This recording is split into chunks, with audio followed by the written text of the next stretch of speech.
Күн-түн дене еңбек етіп, жеңіс үшін тер төктік. Осының бәрін біз тарих алдында, отан алдында, адамгершілік, намыс алдында ақ ниетпен азаматтық борышымызды өтеу үшін істедік. Сөйтіп, оны абыроймен ақтадық. Бұл жеңіс бізге арзанға түскен жоқ.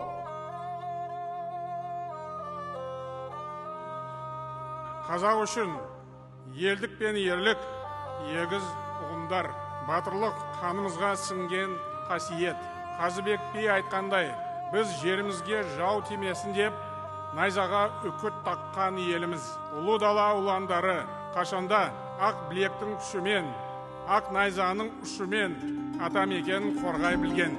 Алтайдан Атырауға дейінгі кең байтақ жерін ұрпаққа мирас еткен. Біз аманатқа адал болып, еліміздің тұтастығы мен тыныштығын сақтау үшін бәрін жасаймыз. Бұл Қазақстанның әрбір азаматының қасиеті борышы.